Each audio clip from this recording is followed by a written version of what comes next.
వచ్చినాక ప్రభుత్వమే నడుపుతా అని చెప్పారు. మరి బోధన వాళ్ళకి అడుగుతా ఉన్నాను, అందరు డిస్టిక్ అందరికీ అడుగుతా ఉన్నాను, మరి నడపంగా మనం అర్థం ఉన్నామా? ఆ బాకీలు తీసుకుంటే మీరందరూ షుగర్ కేన్ పెడతారేమో, ఫ్యాక్టరీ నడుపుదామని మేమందరం కలిసి ముఖ్యమంత్రి గారికి చెప్పి 200 కోట్లు బాకీలు కట్టించాం. బాకీలు కట్టి బ్యాంకులకి మనం పేపర్లో తీసుకున్నాం. మరి ఆ ఫ్యాక్టరీ వద్దయితే మనం కేవలం వ్యవసాయ పైన డిపెండెన్స్ ఉన్నాం. ఆ భగవంతుడు కొన్ని సోర్స్ ఇచ్చాడు. నిజాంసాలు తగ్గితే 2 అల్లీసాగర్ గుత్పల్లి లిఫ్ట్ ఇరిగేషన్ పెట్టుకున్నాం. గోదావరి కూడా పక్కనే ఉంది. నిజాం సాగర్ గోదావరి 2 ఉన్నాయి కాబట్టి వ్యవసాయం చేసుకోవడానికి నీళ్ళకి ఇబ్బంది లేదు. కాబట్టి తప్పనిసరిగా మన మంత్రి, వ్యవసాయ మంత్రి తుమ్మల గారు చాలా స్టడీ చేసి బహుశా సొంతం కూడా ఆయన 200 ఎకరాలు పెట్టిండేమో. 25 years నుంచి మాకు బాగా వస్తూ ఉన్నాయి, పంటలు బాగా పడుతూ ఉన్నాయి అని ఎక్కడో పెడతాదంటే నా రైతులకు ఇబ్బంది కావద్దు. రైతులకు ఎప్పుడు ఒక సంవత్సరానికి 1,00,000 నుంచి 80,000 మిగులుతాయి. అటువంటి పంటలు మీరు పండిస్తే ఆ ఫ్యాక్టరీ పెట్టడానికి మేమందరం తప్పనిసరిగా ప్రయత్నం చేస్తాం. పండిస్తారా? మరి చేతులు లేకుండా పండించిన వాళ్ళందరూ తప్పనిసరిగా 10 ఎకరాలు ఒక మనిషితో మనం వ్యవసాయం చేసుకోవచ్చు. ఇవన్నీ సౌకర్యాలు ఉన్నాయి. మీరు చూసినో లేదో, మనకు మొన్న నుంచి మనం తినే ఆయిల్, స్వీట్ ఆయిల్, మంచి నూనె అంటాం, దాన్ని 2-3 సార్లు కాగబెట్టి ఏదైనా చేస్తే అది ఫైజర్ అవుతుంది. మీరు ఒక్కడే యూజ్ చేయండి. దాన్ని మనం కొంటామంటున్న గవర్నమెంట్. ఎందుకు? టెక్నాలజీ పెరిగింది. దాన్ని రిఫైన్ చేసి ఫ్లైట్లకు, ఏరోప్లేన్స్ కు ఆయిల్ గా యూజ్ చేస్తామంటా ఉన్నారు. దీన్ని కూడా పామ్ ఆయిల్ ని డీజిల్లో కూడా కలిపడానికి 30-40% అవకాశాలు ఉన్నాయి.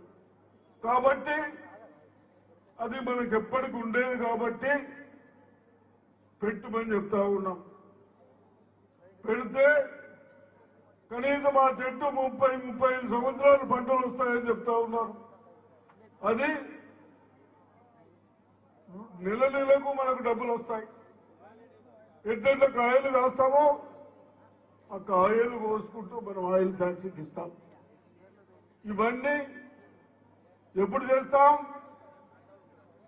మేమందరం ఏమన్నా రేపు రాబోయే ఎలక్షన్లో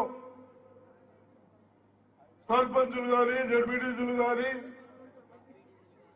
ఎంపీటీసీలు కానీ, మున్సిపల్ కౌన్సిలర్లు కానీ మీరు గెలిపిస్తే నా యువకులకు అవకాశం ఇద్దాం, చైర్మన్ చేద్దాం. అప్పుడు ముఖ్యమంత్రి గారికి గట్టిగా అడగడానికి అవకాశం ఉంటుంది. సార్ మేమందరం గెలిపించాం,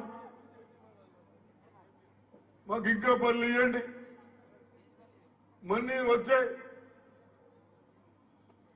5 years కూడా మనం కాంగ్రెస్ కు సహకరిస్తామని చెప్పడానికి అవకాశం ఉంటుంది. కాబట్టి తప్పనిసరిగా మేమందరం కలిసి మొన్ననే చూశాం. ఈ దద్దమ్మలు నా నిజామాబాద్ లో అప్పుడు కాంగ్రెస్ పార్టీ ఉన్నప్పుడు అన్ని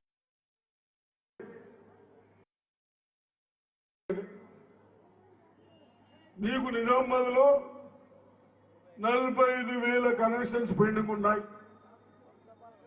అవి కూడా మీరు అవసరం అంటే తప్పనిసరిగా మహేష్ గౌడ్ గారు, సెబిరల్ గారు, భూపతి రెడ్డి గారు చెప్పి ఆ స్కీములు కానీ బోధన్ మున్సిపాలిటీ కానీ, ఆర్మూర్ మున్సిపాలిటీ కానీ, భీమ్గల్ మున్సిపాలిటీలు కానీ తప్పనిసరిగా మనకు 500 కోట్లు శాంక్షన్ అయినాయి.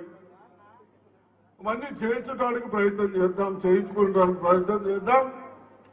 మనకు కావాల్సింది రోజు నీరు, మనం యూజ్ చేసుకునే వాటర్ పోవటానికి డ్రైనేజ్, ఈ రెండు ముఖ్యం. కాబట్టి ఈ 500 కోట్లు ఈ రెండుకే ఉన్నాయి. కాబట్టి తప్పనిసరిగా ఇవన్నీ చేస్తాం. మీరందరూ కాంగ్రెస్ పార్టీని ఏదో వాడు సర్పంచులు ఇవ్వడం మాకేం చేసేది అనర్థం, గెలిపియండి. ఆడెప్పుడైనా ఆయన వినకుంటే ఆయన చెవు బట్టి తెచ్చేద్దాం. మీకు ఆ ధైర్యం ఇస్తా ఉన్నాం. ఎవరైతే మనము ఒక సర్పంచ్ని, జడ్పీటీసీని, ఎంపీటీసీని చేర్చుకుంటామో తప్పనిసరిగా అటువంటి వాళ్ళని పెడదాం. గెలిపిస్తారని ఆశిస్తూ మళ్ళీ ఒకసారి మన ముఖ్యమంత్రి గారికి నాపై బాధ్యత వచ్చినందుకు, రాహుల్ గాంధీ గారికి, ఏఐసిసి ప్రెసిడెంట్ గారికి, సోనియా గాంధీ గారికి, ప్రియాంక గారికి, మహేష్ గౌడ్ గారికి అందరికి ధన్యవాదాలు చెప్తాను. జై హింద్, జై కాంగ్రెస్.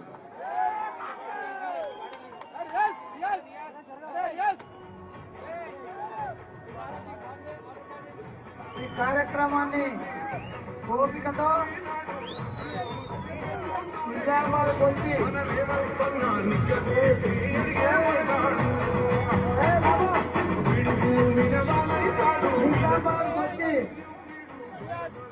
బాన్స్వాడ, నిజామాబాద్